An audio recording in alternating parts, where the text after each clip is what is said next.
la météo avec Coloca et sa salle des banquets multifonctions, Il Palazzo.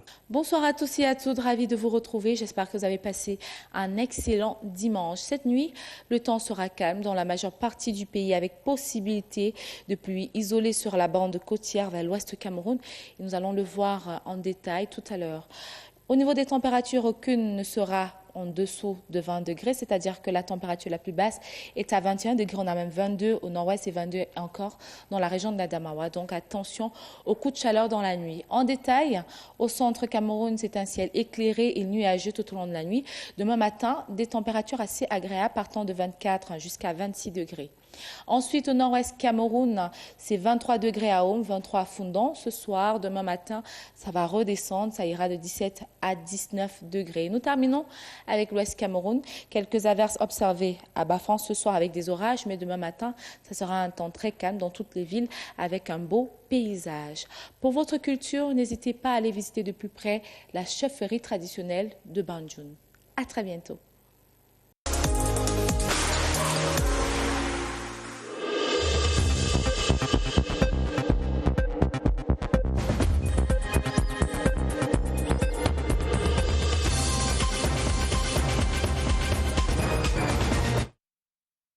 Madame, Monsieur, bonsoir, bienvenue au 20h30. Voici la une de votre journal ce soir.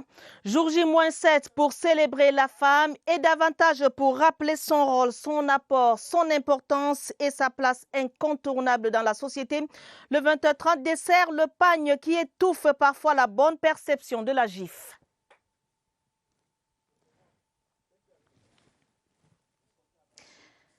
Atteindre les objectifs de production céréalière, semencière et de plants de cacao, cela implique la réactivation des bassins. Le ministre de l'Agriculture s'est rendu en Tué-en-Cotin, question de voir et de relancer la machine.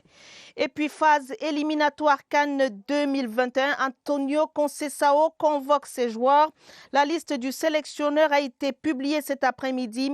Nicolas Nkoulou de retour et des joueurs locaux convoqués. Voilà pour les titres du journal. Les détails, c'est tout de suite. Madame, Monsieur, bonsoir et merci de nous recevoir chez vous. Le compte à rebours est enclenché pour la commémoration le 8 mars prochain de la Journée internationale de la femme. C'est dans une semaine exactement et déjà l'événement se prépare activement. Au sein des administrations et des associations et regroupements de femmes, les femmes ont choisi de pousser la réflexion. Elles mettent en avant des sujets et activités plus valorisantes, beaucoup plus valorisantes et plus bénéfiques que le fameux pagne. Confirmation dans ce reportage que signe Sidoine Monkam. Elles donnent le ton de la journée à elles consacrée. Les femmes Bayam Selam honorent leur secteur d'activité et font chorus pour colorer le 8 mars à leur manière. Nous avons une activité avec l'ambassade de Suisse. Quel est le rôle des femmes dans les entreprises camerounaises ? Pour vous dire que Asbi aussi c'est une entreprise. Je vais leur expliquer qu'est-ce que nous on a fait chez les Bayam Selam. Conscientes de leur rôle de mère de famille et de membres de la chaîne nourricière du pays, ces revendeuses souhaitent montrer l'exemple. Sortir de la simple célébration ordinaire autour du pagne pour mettre en avant des concepts plus valorisants. La femme doit donc d'abord voir quelle est la mamelle nourricière du Cameroun et que c'est elle la lame qui illumine le Cameroun. Dans les associations féminines comme dans les administrations, les femmes tiennent le gouvernail. Au ministère de la promotion de la femme et de la famille, par exemple, aucun aspect n'est négligé. Des activités sont menées dans l'esprit de conscientiser et de revigorer cette journée. Au-delà de l'aspect festif, la journée du 8 mars est une journée de prise de conscience de la situation des femmes, une journée qui lui permet de se remettre en question et de se prendre en main pour comprendre qu'elle a mieux à faire que d'être une consommatrice, une qui se plaint sur son sort. Au-delà des réjouissances et de l'exhibition du pagne, les femmes poussent la réflexion et espèrent hisser le 8 mars au rang des journées les plus porteuses. Le thème de cette 35e édition de la Journée internationale de la femme, à savoir promotion de l'égalité et protection des droits de la femme, fait l'objet de réflexions poussées par les femmes sur la valeur ajoutée de cette célébration de la GIF pour les femmes. Voici le vœu, une lettre des femmes aux femmes, lue par une femme, Agnès Solange Abossolo. Fin Femme, tu peux te montrer un brin capricieuse face aux difficultés qui pourraient paraître insurmontables. Tu restes une grosse adolescente au caractère bien trempé, sur qui plusieurs préjugés pèsent encore aujourd'hui. Alors, lève-toi. Qu'est-ce que vous avez fait dans vos activités pour faire bouger les lignes? Les femmes qui sont déjà en haut, ils tirent les gens de milieu tirent les gens en bas. Femme rurale, femme au foyer, toi qui subis des contraintes insidieuses alors que tu es dotée de capacités, prends-toi en main. Même si toi, ton champ, la façon de gérer ça, et gérer ton temps, gérer le temps de la famille, gérer le temps de ton travail, ils ont besoin de ça. Pourtant, dans ton pays, la quête de te mettre en avant comme vecteur de paix est permanente. Accroche-toi. Au-delà de l'appréciation du nombre des femmes élues à des postes exécutifs, maires, députés, tenez, on est passé de 31 femmes en 2013 à 33. Tu es attaché à ton identité par le pagne, oui, mais elle est révolue l'époque où on te disait « sois belle et tais-toi ». Aujourd'hui, exprime-toi. Le 8 mars, c'est pour dire ce que vous rencontrez comme difficulté. Une journée entière t'est consacrée, pas seulement pour festoyer, mais surtout pour réfléchir à ta condition féminine. À Maroua, dans la région de l'extrême nord, les femmes de toutes les catégories sociales se sont mobilisées à travers une marche sportive dans les artères de la ville de Maroua. Le message derrière, rester unis et solidaires pour aller de l'avant. Francine Diaba nous en dit plus. En tête des activités marquant la célébration de la Journée internationale de la femme, dans l'extrême nord, la marche sportive. Et c'est à la station Tradex que tout commence. Quelques minutes de mise en forme avant le top départ.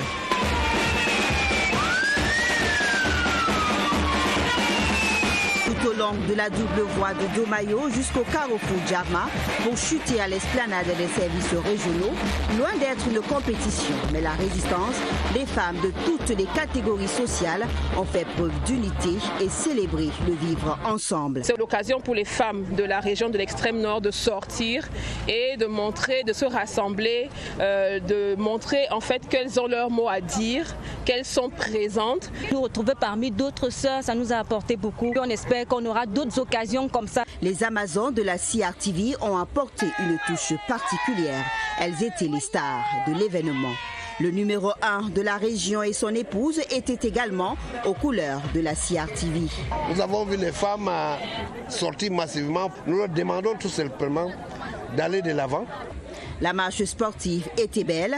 D'autres activités se poursuivent dans la région. Autre volet de l'actualité, près de 80 cadres et personnels du ministère de la fonction publique et de la réforme administrative et du ministère des Finances mobilisés pour le toilettage systématique et le comptage physique des agents de l'État. Ils étaient en formation à Yaoundé à la faveur d'un séminaire. Le but, contrôler l'équilibre budgétaire et salarial des personnels relevant de la fonction publique. Les détails avec Catherine Toulouilanga. À la fonction publique, un toilettage systématique est en cours. Les agents publics mis en cause passeront automatiquement par une procédure disciplinaire.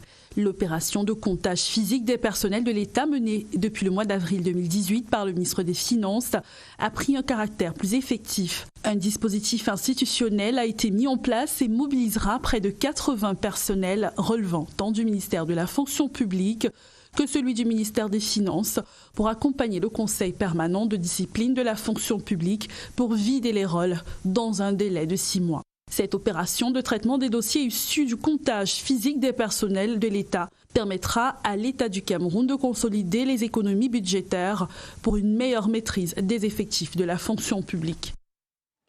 Réactiver et réhabiliter les fermes agricoles en boostant le rendement des produits comme le cacao, le riz et le maïs. Ceci est un engagement du ministère de l'Agriculture et du Développement rural.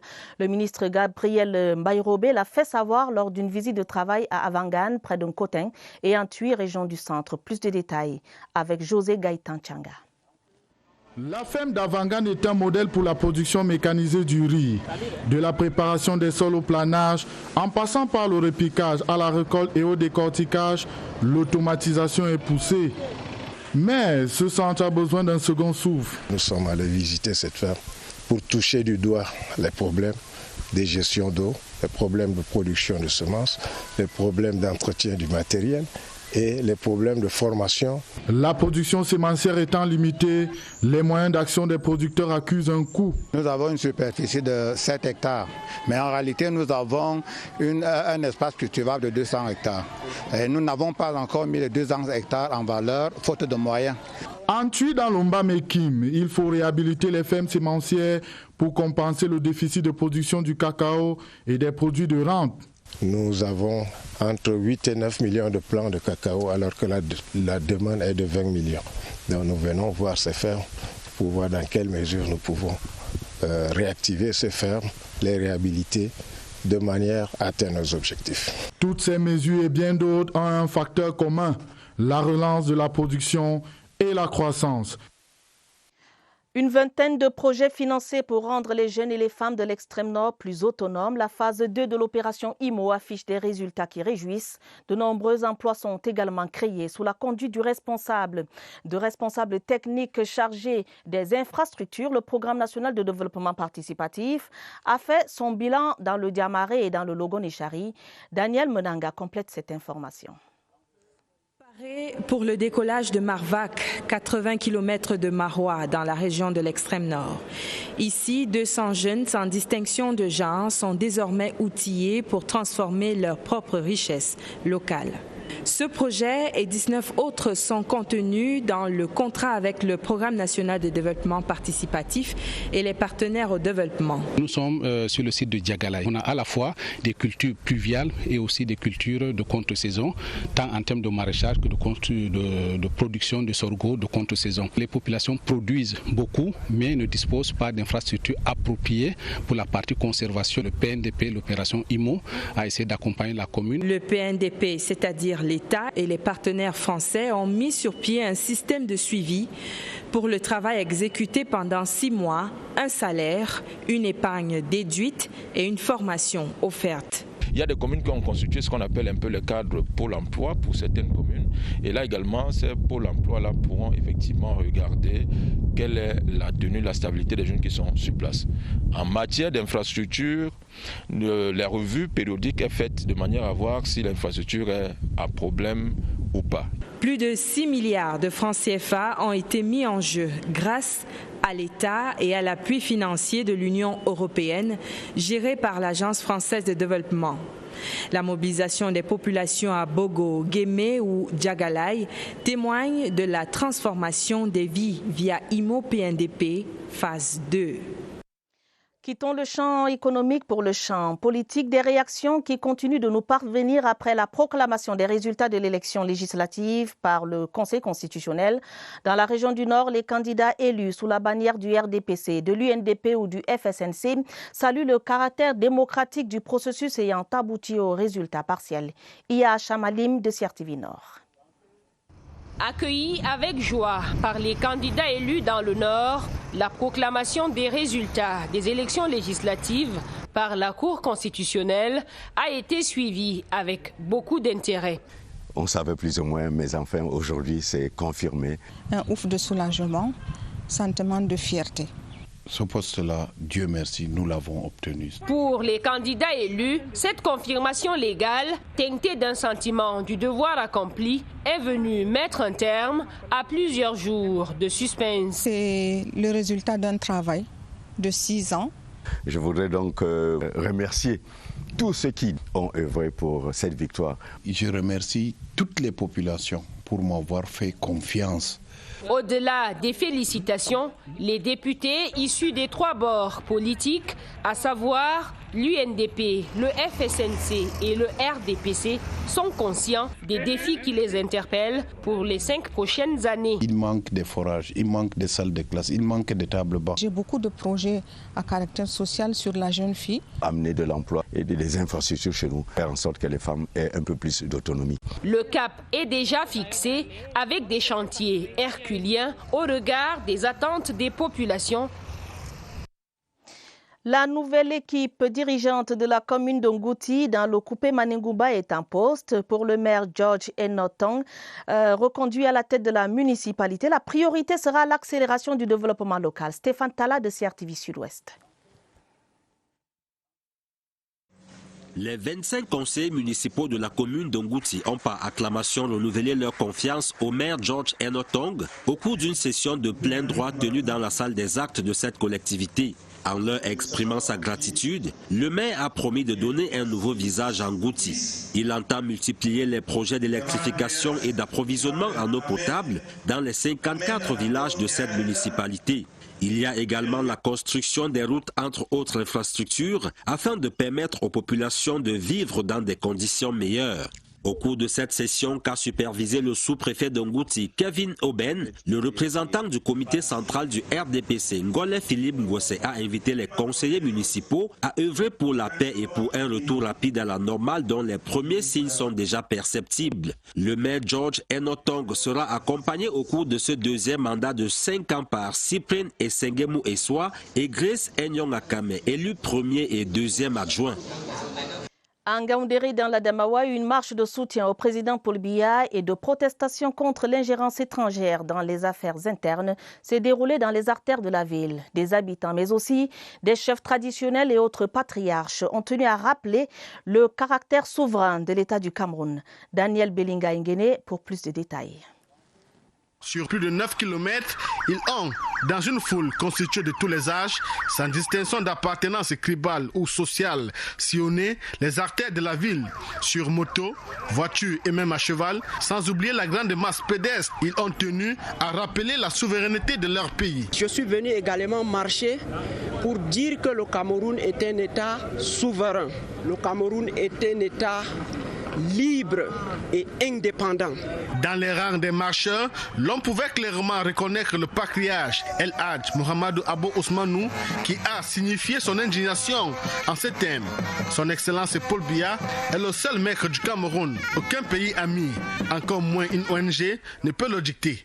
Fin de citation. Une marche populaire qui a également connu la présence de l'AMIB de la région. Nous voulons également, sans être donneurs de leçons, dire que la fatuité, l'arrogance et le dictat n'a jamais fait plier un pays. Une motion de soutien a donc été remise au gouverneur de la région qui devra la conduire à qui de droit. Restons dans la Damawa pour constater que le calme est de retour à l'école d'hôtellerie et du tourisme de la SEMAC après le mouvement d'humeur ayant secoué cette institution au cœur de la discorde des réformes financières décidées par le conseil d'administration. Le directeur général Alphonse Mbanga Ibata a apporté aux étudiants des clarifications nécessaires. Oumarou Kadili nous en dit plus. Face aux étudiants de l'école d'hôtellerie et du tourisme de la communauté économique et monétaire de l'Afrique centrale, le directeur général apporte des clarifications sur les réformes budgétaires que connaît l'institution, principale cause de ce mouvement d'humeur. La communauté économique et monétaire des États d'Afrique centrale traverse une situation économico-financière très difficile. La non-maîtrise par les grévistes de cette décision des administrateurs de l'EHT-SEMAC, qui date déjà de 6 mois, a paralysé un tant soit peu ici la vie sur le campus. Voilà qui vient définitivement lever l'équivoque sur la suppression dorénavant des 30 000 francs CFA de bourse que bénéficiaient jusqu'ici les étudiants de cette école sous-régionale. Promotion de l'excellence scolaire. 30 établissements scolaires de la ville de Yaoundé ont rivalisé d'adresse dans le cadre du concept Challenge School. Dans un esprit de fair play, les élèves ont fait montre de leur savoir-faire au-delà du domaine scolaire. C'était sous le regard de notre reporter Eric Launahuna. Joindre l'utile à l'agréable, sur cette fréquence, c'est connecter une bonne brochette d'établissements scolaires de la cité capitale. Le tout sous le concept Challenge School et Palme d'Or d'excellence. Nous avons organisé le Challenge School et Palme d'Or d'excellence pour primer l'excellence africaine, pour primer la culture africaine, pour primer la jeunesse camerounaise, pour valoriser la jeunesse camerounaise. Il y avait plusieurs activités. Vous avez d'abord le mat des incollables. On posait des questions sur la culture culture du Cameroun, l'actualité. Et aussi nous avons eu le concours de danse traditionnelle. Et nous avons eu le tir à la corde et le bras de fer. La compétition initiée en début février a vu la participation de 30 établissements scolaires. C'est un bon moment pour les enfants de se retrouver, d'échanger, de se connaître et d'avoir le sentiment de vivre ensemble. Je trouve cet événement très magnifique dans la mesure où ça nous permet de nous divertir. Dans une ambiance festive, la jeunesse scolaire a rivalisé d'adresse dans des domaines divers. Dans un élan de fair play, ils se sont donné rendez-vous pour la prochaine édition. Religion avec la clôture de l'Assemblée constituante de la Fédération Nyon à Famba. La session était présidée par le révérend Valère Assembe Mignono, président de l'Église adventiste du Cameroun. Pour cette fédération nouvelle à Ayos, et bien des responsables ont été installés au cours du culte de circonstances. Plus de précisions dans ce reportage de Pierre Binambarga. Adventistes du 7e jour, Union Mission du Cameroun, c'est le 4 novembre 2019 à Abidjan en Côte d'Ivoire que furent créées les fédérations Mbam Sanaga et Nyon Afamba. Ce samedi jour de sabbat, c'est la clôture ici à Ayos de l'Assemblée constituante de la Fédération du Nyon Afamba. L'école du sabbat qui ouvre la scène développe pour thème pardon et éradication complète du mal. Les différents responsables qui ont pour mission l'animation de la Fédération Nyon Afamba sont aussi installés. Le travail consiste à évangéliser, à créer des institutions, créer des écoles, des centres de santé. Dans cette fédération Nyon Afamba, le révérend François Zévina est réélu. Il perçoit l'ampleur de sa charge d'Ebiem Ayos. Je voudrais que nous puissions d'abord suivre les orientations données par l'Église adventiste et mettre l'accent sur l'unité, la croissance et la qualité de vie. Le président des adventistes du 7e jour au Cameroun, le révérend Valère Assembe Mignono, réitère à tous ceux qui reçoivent des responsabilités au sein de la structure ecclésiale d'investir sur un seul pilier, le bon Dieu. Toujours à l'église adventiste du 7e jour, de nouveaux diacres ont été consacrés hier samedi à Yaoundé-Djungolo pendant le culte solennel de circonstance. L'officiant principal a demandé aux nouveaux promus de porter le message d'amour et de paix partout où ils sont appelés à servir. Stéphane Zembomo. Sacerdotal qui les lie à jamais au Christ. Par cette imposition des mains, ces hommes et femmes de l'église adventiste du 7e jour sont désormais couverts de la divine onction. Ils reçoivent ainsi la consécration spirituelle nécessaire qui les érige au rang d'anciens d'église et de diaconesses. Un sentiment de joie et de reconnaissance vis-à-vis de l'Éternel qui nous a choisis, qui nous a mandatés pour ce travail. C'est un privilège que Dieu m'accorde. Qui suis-je pour être sacrifice dans l'œuvre de Dieu? En présidant l'office religieux de circonstances, le célébrant principal du jour a défini les rôles qui incombent à chacun des consacrés dans la marche de l'église adventiste vers le Christ. Ce que j'attends d'eux, c'est l'évangélisation. Qu'ils soient de bons évangélistes, l'abandon total à Dieu, à l'exemple de Christ lui-même. L'ayant ainsi dit, c'est désormais sur le terrain de l'évangélisation que les nouveaux consacrés seront évalués. À l'église presbytérienne camerounaise, les fidèles de la paroisse de Bethel de Yaoundé, formés au TIC, ont reçu ce dimanche leurs attestations de fin de formation. C'était au cours d'un culte regroupant fidèles et de nombreuses personnalités. Michel Renaud-Wandja. Depuis près de 50 ans, la paroisse EPC Bethel de Yaoundé mène considérablement sa mission de promotion de la bonne nouvelle. En prélude à la célébration du cinquantenaire de cette communauté, le culte tenu ce dimanche avait pour objectif de fixer les bases de l'organisation de cet événement prévu le 26 avril prochain. Dans le cadre des dites activités, les chrétiens formés au TIC à l'Institut africain d'informatique ont reçu des attestations. On dit infiniment merci à M. le représentant résident qui a accepté de prendre une part très active dans le projet de cette paroisse. Dans ma profession, c'est un plus dans mon CV. Présent à ce culte, le représentant résident de l'IAI a salué l'initiative de l'EPC à faire former les fidèles. Nous allons aussi vers les églises pour former les adhérents des églises, former les adhérents des associations afin que le maximum de Camerounaises et de Camerounais soient arrimés à la modernité. Nombreuses autres activités sont prévues dans le contexte du 10 cinquantenaire. Il y a eu messe des récoltes ce premier dimanche de Carême en la paroisse Notre-Dame de l'Immaculée Conception des Ligues Infomum. Parmi les invités spéciaux, le tout nouveau député RDPC de la Léquier Est. L'abbé Edmond en a profité pour le bénir ainsi que le reste des fidèles. Marie-Madeleine Inouga de CRTV Centre.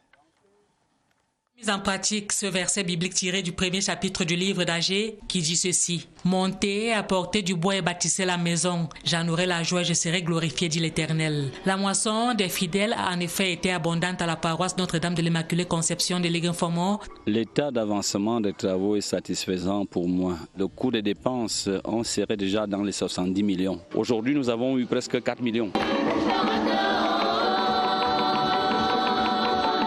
Jour du Seigneur, jour de joie certes, mais aussi jour spécial avec des invités tout aussi spéciaux, s'est réjoui le curé. C'était un honneur, une chance pour moi d'avoir l'honorable et sa suppléante, également le maire de Doubala, celui des Ligues Infomum. Donc on peut dire que c'était aussi une sortie officielle pour eux au niveau de l'église catholique. L'homélie de l'abbé Edmond Cassa, tirée des textes du jour et de l'évangile de Saint Matthieu, s'est apaisantie sur un seul point, la tentation. D'où cette exhortation faite aux fidèles par la suite, celle de prier sans cesse afin de résister aux séductions du monde. Des intentions de prière ont été enfin formulées pour que le mandat de ces fils de la Léquier soit axé sur l'amélioration des conditions de vie des populations.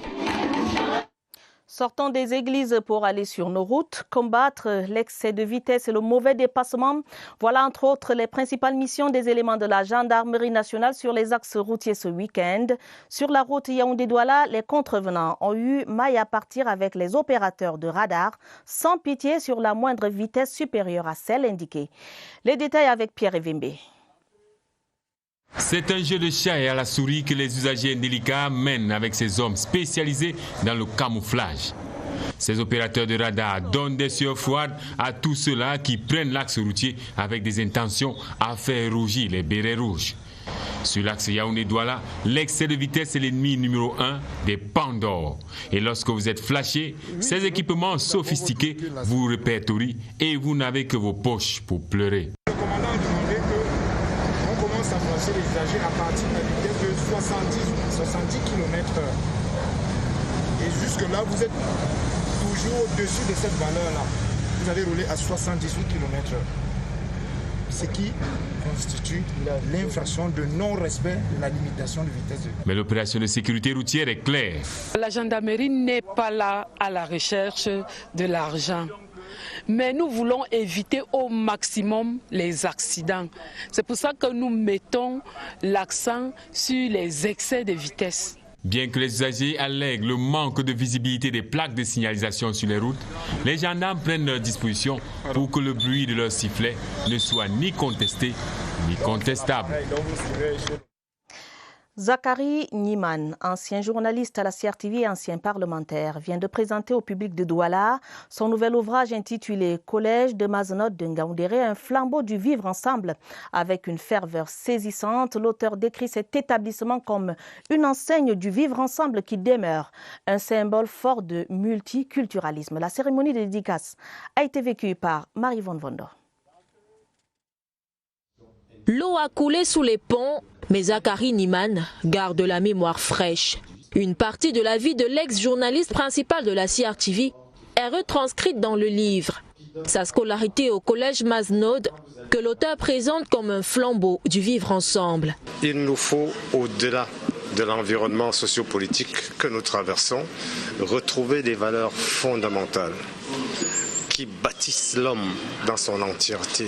371 pages qui parcourent de façon imagée et colorée les années de création, de partage et d'enseignement tels que vécus par les Mazenodiens. Il m'a semblé que le témoignage que je pouvais porter peut donner lieu et peut donner matière à inspiration pour les autres promotions et les autres générations d'autres établissements. Quelques-uns ont répondu présents à la cérémonie de dédicace, partageant avec l'assistance un bout de souvenir de l'époque Mazenod. Le souvenir des années d'école au collège Mazenod peut paraître lointain, mais les produits témoignent de sa rigueur. Et les pierres, Luc Ayan, René Emmanuel Sadi, Ibrahim Talbamala, entre autres, sont quelques-uns dont les témoignages jouxtent la préface de Mohamedou Baïro Fadjil. La 7e édition du Festival des Arts et de la Culture de Limbé se tiendra du 28 mars au 4 avril prochain. Annonce faite au cours d'un point de presse qu'a présidé le maire élu de Limbé, Andrio Montanga Monjimba, qui demande aux populations de s'approprier l'événement qu'on par le passé. Stéphane Tala de CRTV Sud-Ouest pour les détails. La tradition sera également respectée cette année avec la tenue du Festival des Arts et de la Culture de Limbé. L'initiative de la mairie de Limbé vise à promouvoir la culture camerounaise et d'ailleurs, ainsi que la coexistence pacifique au sein des populations. La 7e édition qui s'ouvre le 28 mars prochain sera marquée entre autres par l'introduction de la poésie, du théâtre et de la peinture pour les élèves du primaire. Il y a aussi une tombola avec une centaine de lots d'une valeur globale de plus de 18 millions de francs CFA. Les deux innovations sont là pour toucher nos populations, qui les prix et qui les enfants pour déceler les talents en matière de poésie et de peinture. Les organisateurs entendent saisir le Limbé Festac 2020 pour planter le décor du championnat d'Afrique des Nations qui se jouera partiellement dans cette cité balnéaire. Chefs traditionnels, autorités administratives et acteurs de divers secteurs ont promis de mettre leur expertise à contribution afin d'assurer la réussite de l'événement placé sous les signes de la diversité culturelle et de l'intégration.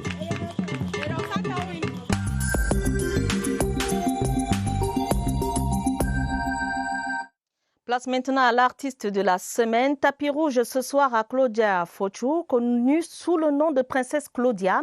Après avoir fréquenté les cabarets pendant une vingtaine d'années, elle se lance dans une carrière solo et est actuellement en promo avec le titre « Ça te rate ». Découvrons-la dans ce portrait que dresse Laetitia Ounana. Princesse Claudia, c'est une vingtaine d'années d'expérience en tant que chanteuse, d'abord à la chorale, puis dans les cabarets. En ce moment, la pépite gravit sereinement les marches pour se hisser au plus haut d'une carrière solo.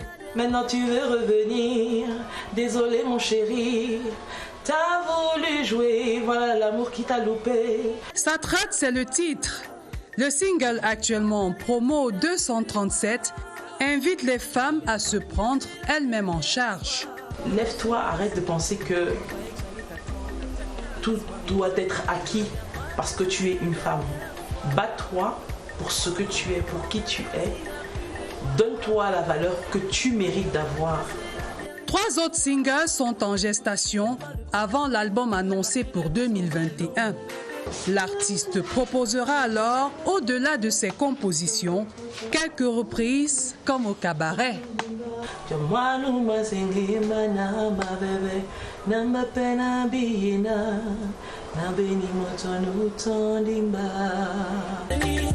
Ce titre et bien d'autres constituent la playlist du show qu'elle offrira en l'honneur du public féminin le 8 mars prochain.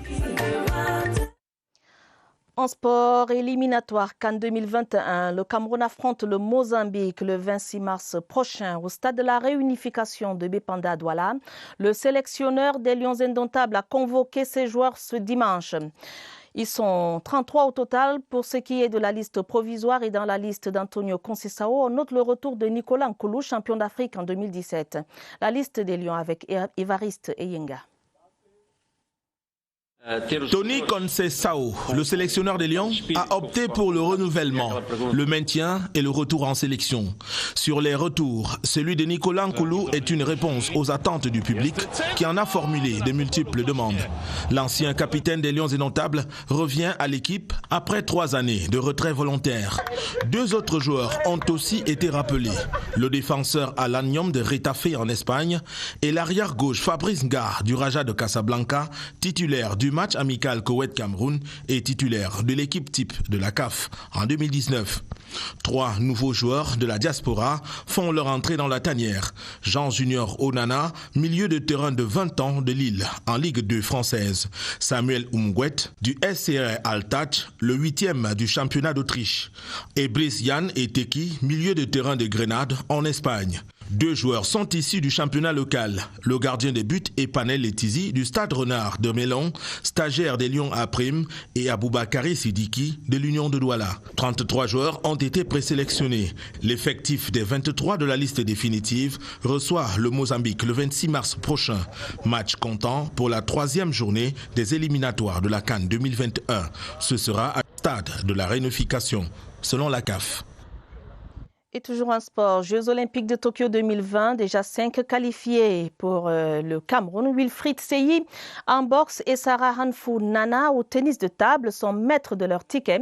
Le nombre de participants de la team Cameroun s'en trouve donc enrichi. Faisons le point tout de suite avec Évariste Yenga une fois de plus.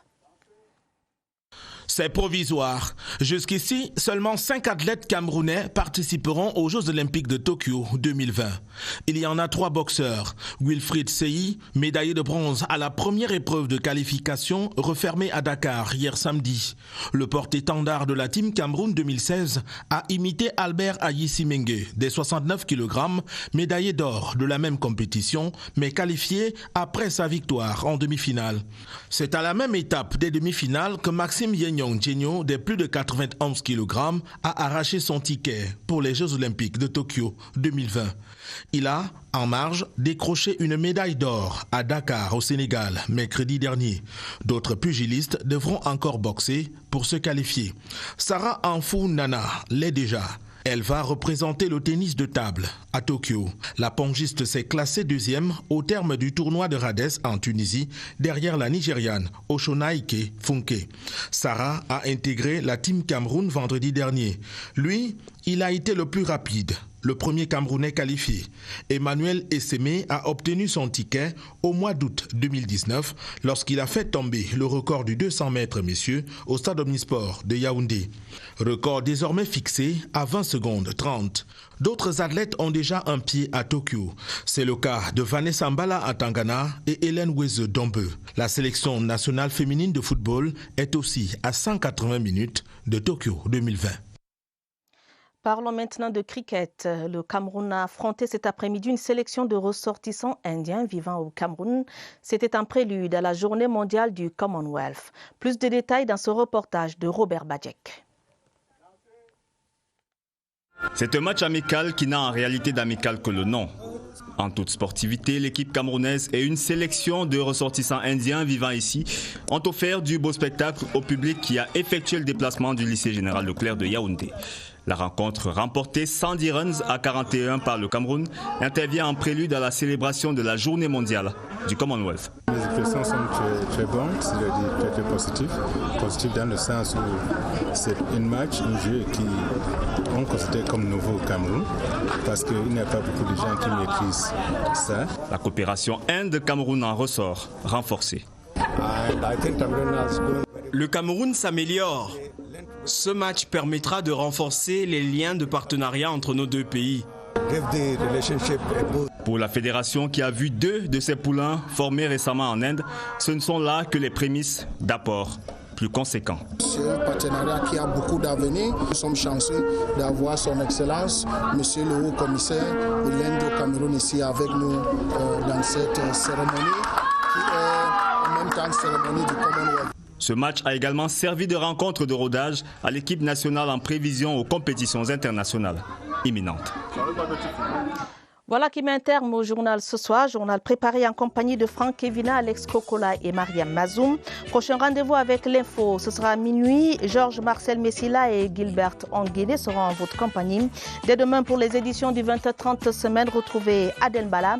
Ne décrochez surtout pas. Lucrèce Medundjemba et ses invités vous attendent pour votre magazine dominical Scène de presse. Madame, Monsieur, votre fidélité nous honore. Bonne soirée et bon début de semaine à tous.